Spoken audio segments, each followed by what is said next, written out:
So one of the things that we're doing this week that we've been quite excited at getting round to is doing some soundproofing and insulation, because we want this cab to be nice and quiet and luxury and comfortable. So I've been doing a few scientific tests in here this morning.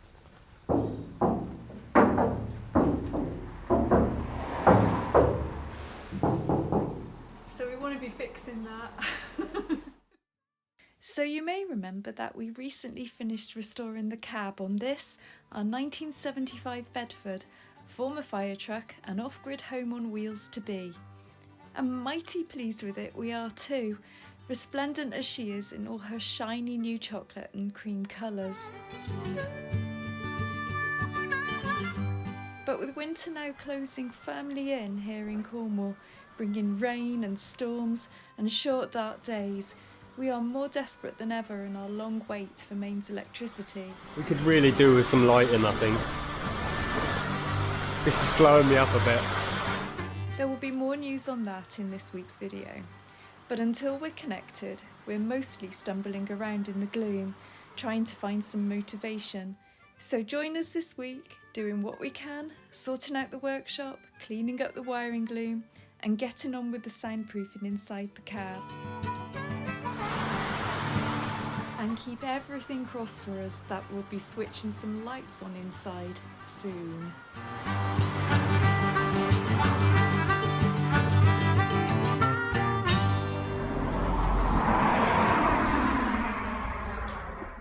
You want to soundproof that road out there?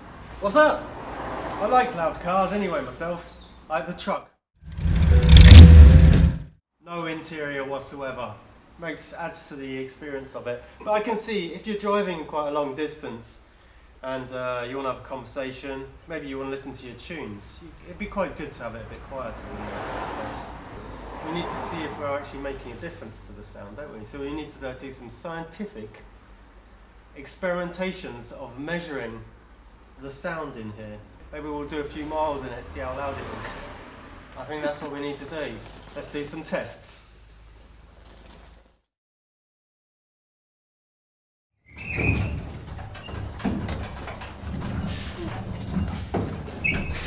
Yeah. That's an 11 out of 10 on the soundometer. Oh, I feel a bit seasick. Have you put the brake on? Hang on, one at a time. Ceiling. 9. Oh, that's a 10. That's 10. That's a 9.7. That's a 10. I'm sitting on this, so it's a muffled sit. Looks like we've got quite a bit of work to do in here then, so quite a bit of soundproofing. Better get on. So, we got a delivery. The Bedford didn't really come with much in the way of soundproofing in it originally from factory. That's it. And that bit of mat. They weren't really that effective and they've definitely seen better days. So we're going to go a slightly different route, I think. Yeah, it didn't have much in the way of anything, did it? Because it didn't actually have anything on the ceiling or anything like that. So all it had was this bit which went round the engine bay. Yeah, kind of where you sit between, the engine sits between us, so it's around that part of it, yeah. And then the big bit was over the parcel shelf and down the kind of the front bit. So we are going to be doing quite a lot more than that to make it less it has hardly any soundproofing or any interior of any kind. It had door panels, and I think they originally had headliners, but it had nothing when we got it. So we're turning it into less of a utility vehicle and more of a luxury, comfortable, cosy, homely sort of vehicle. Yeah. And this is the beginnings of that. So what have we got in the boxes, Timothy? Well, what we're going to use is a couple of different things.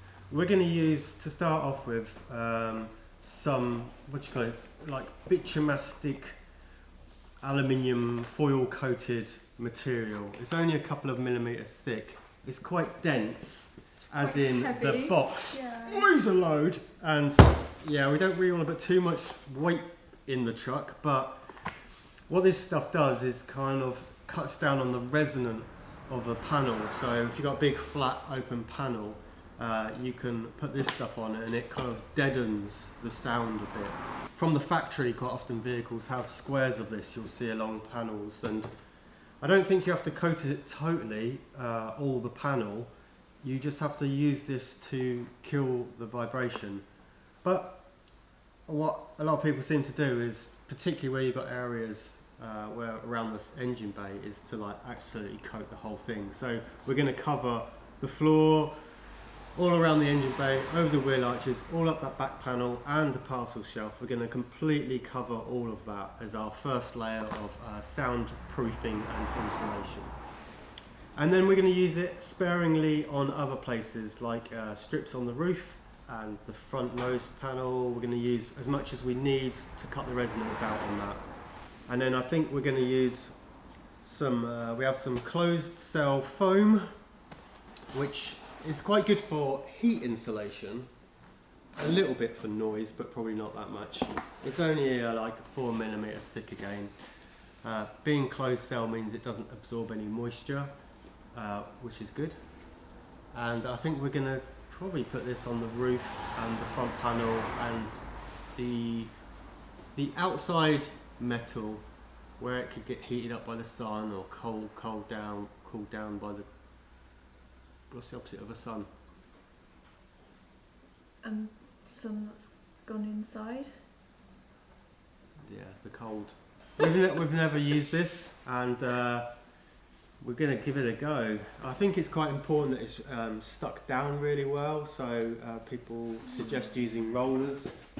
This has to leave quite a nice surface because we'll be carpeting or putting material directly on top of this, so it's kind of not going to be terribly forgiving. So we have to apply it nicely, I think, don't we? That one, yeah, in a few places. So we're going to start off in places where it don't matter, then we're going to move up to places it does matter, and hopefully by then we'll be really good at it. So. We're going to use a couple of little rollers to roll it down, like a 4-kid from Tool Station. We'll see if it works or not. Got a couple of casters. Give that a go. Even look at that, it's a ball bearing, a race bearing. We're gonna try it out and see where we get to, really, so see how good it is. And then obviously when we finish this, we'll do some more scientific readings to see if what we've done actually does anything. Measure the pre-cleaned surface of the prospective spot that you're going to treat. We recommend that you first make a pattern of an appropriate size on paper and then transfer that to the insulation sheet. This will help you to place everything accurately and avoid wasting the material.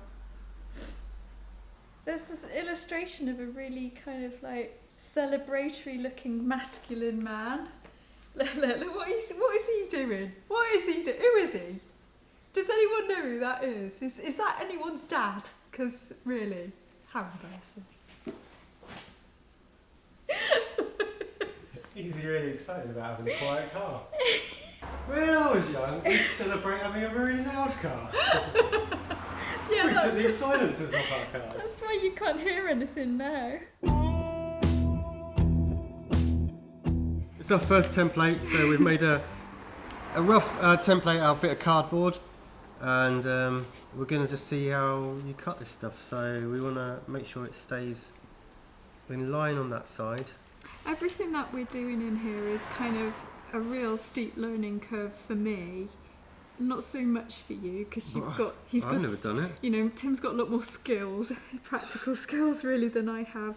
So we've made the template, but we've allowed for that, so we'll give a little bit more room for one of them. And that was square, so all we've got to do is mark that out and cut it. It's getting dark in here already, we can't find anything. Like, where's the scissors? What time is it? It's like 3:30. The clock's moving back has properly messed us up. Do you know what? We've had to start getting up earlier. We've had to move our whole how whole clocks, don't cut that one off, an hour, we have to get up an hour earlier, have lunch an hour earlier, go to bed an hour earlier, just so that we don't lose the hour of daylight. Just cut inside that line just to see how if it cuts. Oh, like butter. It's like really soft. Right. It's like plasticine. Okay, so right, this black line all the way up here, that's the only one we're cutting, and up in that one. Okay, just not that one then? No. Okay. We've got some holes to put in places as well, and I've made a temporary, I don't know if it's going to work, but I've just got a piece of metal tubing which I've filed off the edge to kind of make a circular cutter, which we'll whack in with a hammer. Hopefully that will knock out our holes that we might need, or that we do need. Whack in, is that the technical term? Whack it with a hammer. Yep, that's the technical term. Right, so these bits, we've got to keep these because we might need them later. So, that's okay, it. Alright, so let's go and apply our first bit of soundproofing. Maybe can we bend those up a little bit first? The question is now, how do we peel it down and stick it? That's kind of where we want it, isn't it? Okay, well. So would you then lift it up and peel the...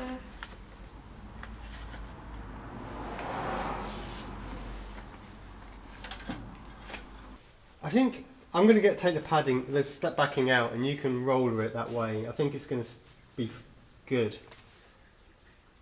Okay.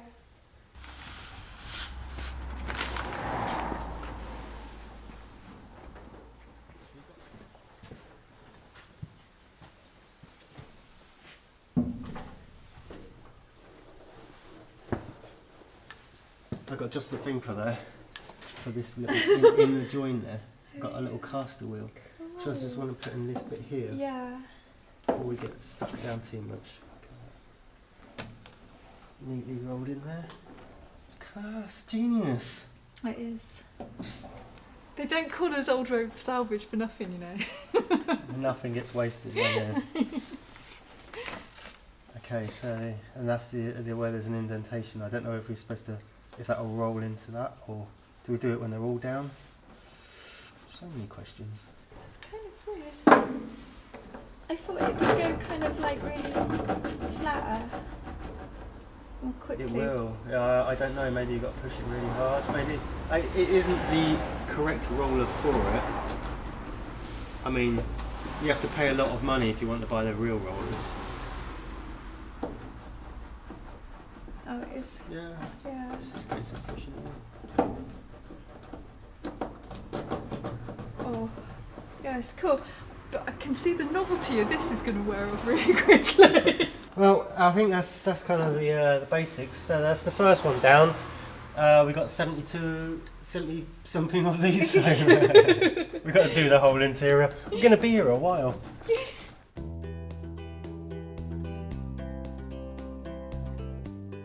Well, yes, we were indeed there a while. Anyone thinking that this is a job they can do in an afternoon will probably be a bit disappointed when reality doesn't quite meet expectations. We figured out what we were doing eventually, pimped our tools accordingly, and got stuck in, but it still took us several days of making templates, cutting, sticking, and rollering. The rollering wasn't as much fun as I'd hoped either. The idea is that you have to flatten the little pads on the sheets to ensure each piece is applied properly. But it's actually really hard going.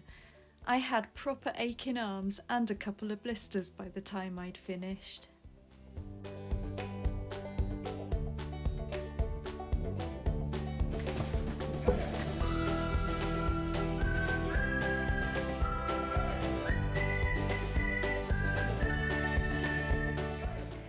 Making templates was something that Tim learned how to do when he lived on a boat.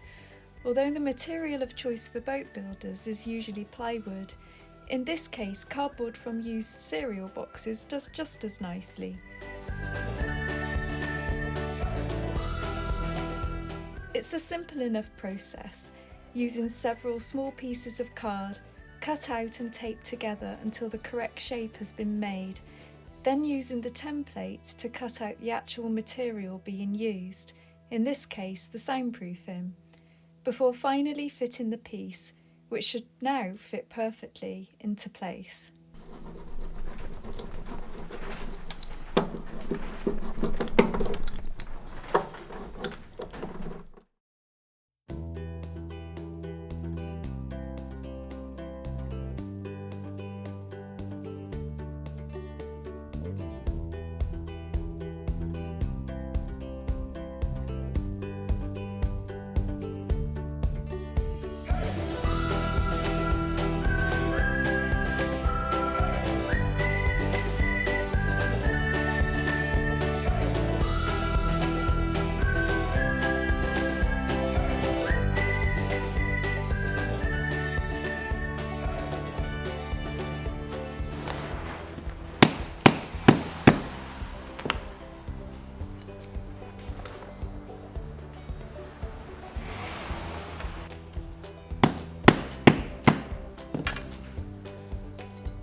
Settle.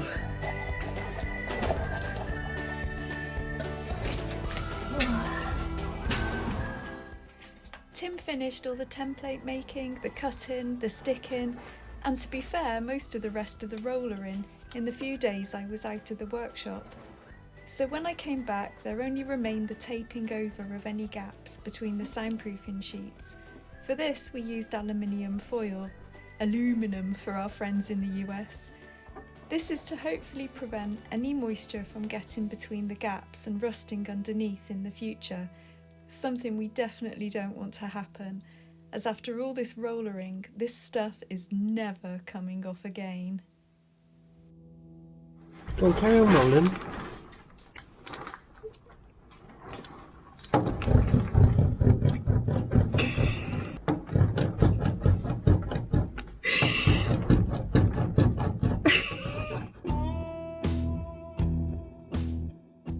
Right, so we're back after doing the soundproofing, or at least most of the soundproofing anyway, so obviously I've got to come back and repeat my very scientific test and see if there's been any improvements. Hopefully there is after all that rollering, but let's find out, shall we? So I've got my very scientific... What's it called? I have no idea. Right, so let's check it out, shall we? So we haven't done the front panel yet, so that's still like, oof! The parcel shelf is looking really good, so... Well, that's on a 6 now, but I think that could still be improved. That's much better. That's like really, really good. And that is as well. And we've done all the... Yeah, that's gone down to a 3, that has. So there's definitely an improvement. We've still got some to do on the ceiling. So that's still up around a 7, but we've still got to finish that off. So I'd say a resounding success.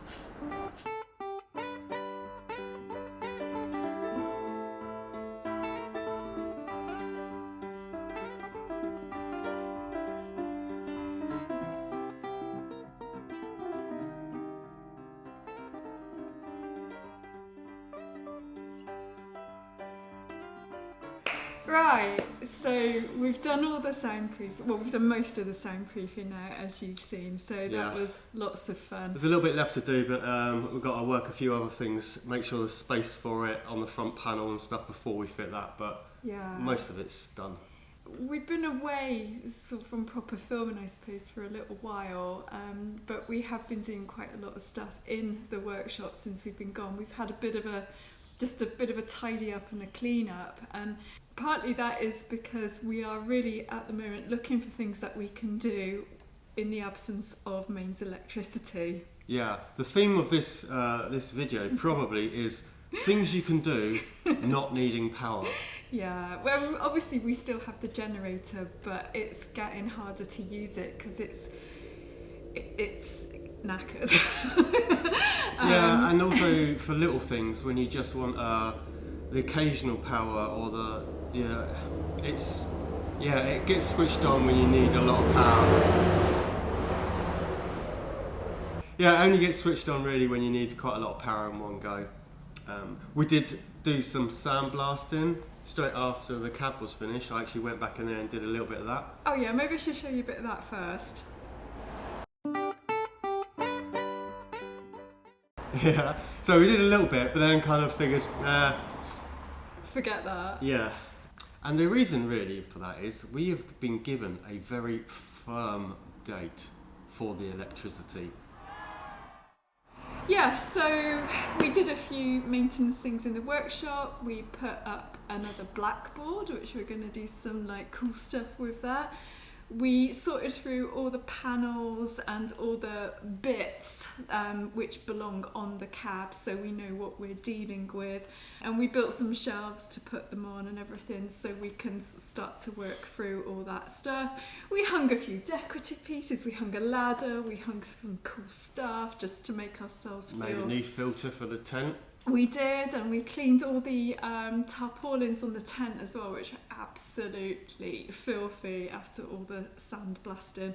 In 7 days, when we get the electricity, we are hoping to sort of get back to doing the sandblasting on the panels and everything and finishing that off.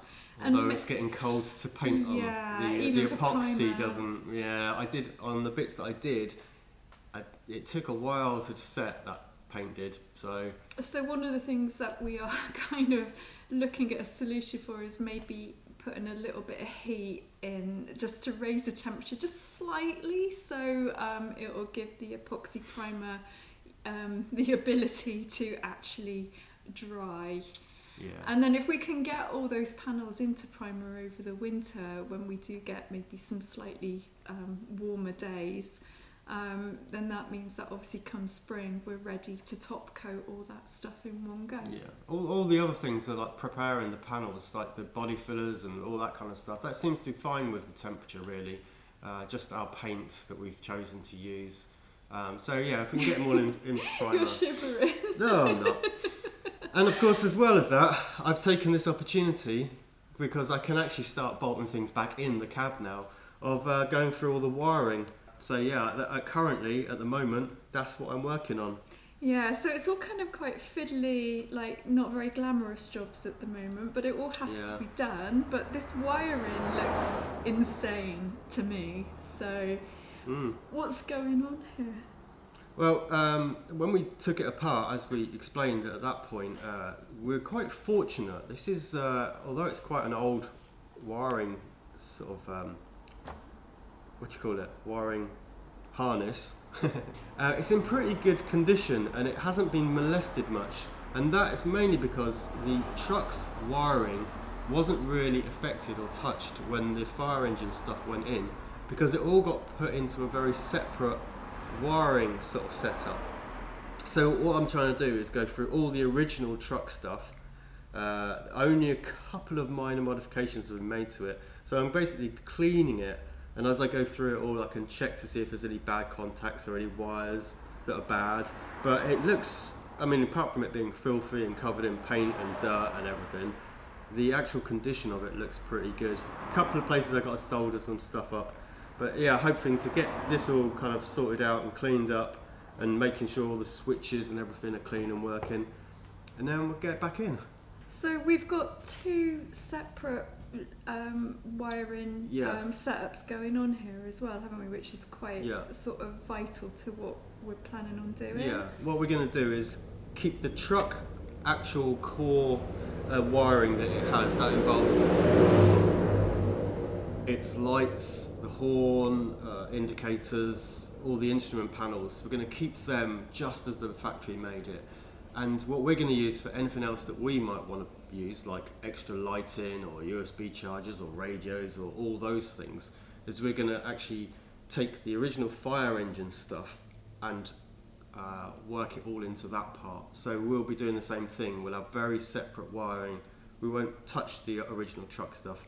A lot of the time when people have problem with electrics and cars and old vehicles, it's quite often down to where they've been modified over the years.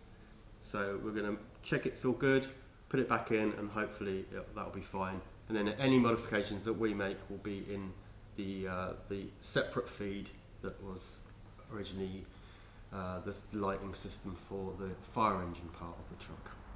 So we'll show you all these little bits as and when we do them. Like we've got the dials and everything, which I think we'll kind of take apart a little bit more. And what are we planning on doing with this? Well, we'll probably pretty up a couple of things like this. I'd quite like to put like a plated, like chromey ring, and the panel that holds the gauges. We'll paint this. We're going to paint the outside of it. All the aesthetic things that are in the truck, we're going to make sure they look really nice. Yeah. And the wiring will just be cleaned up and as the factory made it. So I think the order of work at the moment, in the absence of electricity, is we've done the soundproofing. We've got a little bit more of that to do with like the insulation-y stuff that's going in as well. We're working on the idea for the headlining, which we will get to probably quite soon now. Hopefully we've got a solution for that, which... Yeah, we had a really nice idea, but we worked out that it would cost us about £600 to do our original idea. Yeah, so we've kind of modified that slightly. Yeah, £6 I can live with. Yeah. But not 600. But I think that we have actually kind of reached a pretty good solution, haven't we? Hopefully. So we'll bring that to you very soon. So that's the next thing. But I think before we do the headlining, that's why you're wanting to get the wiring sorted first. Stuff you can do without electrics. So it's all kind of the order of things now of actually putting the cab back together, which is really exciting. And we have some things that we want to do the powder coating on as well. So again, we're just waiting for the electricity. We've got all that ready to go pretty much. We did the oven months and months ago, as you might remember, and Tim has also been working on the powder gun, haven't you? Yep. Do you want to talk about that? I think that's going to be something all of its own. That is, okay. I haven't even tried it out yet because we haven't got the power. So we'll be bringing some pretty cool powder coating stuff to you, hopefully very, very soon now. Like probably within the next couple of videos, maybe. If we get the electricity. If it doesn't work, I'll have to go out and buy one. Yeah. So that's where we're at. So I think maybe we should just have a cup of tea now and get a bit warmed up. And what else are we doing for today? We're trying to do stuff because we haven't got power.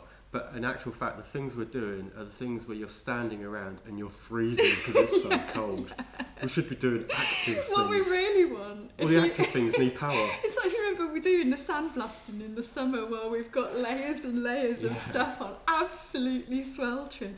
What I would give to be in there doing some sandblasting now. Yeah. Right, get the kettle on, love. Say something funny now, though. I think we need some seats. my bum hurts. I'm worn out. Right. Oh, God. That's all the fun over. Let's get down to some serious work. No. Let's have more fun.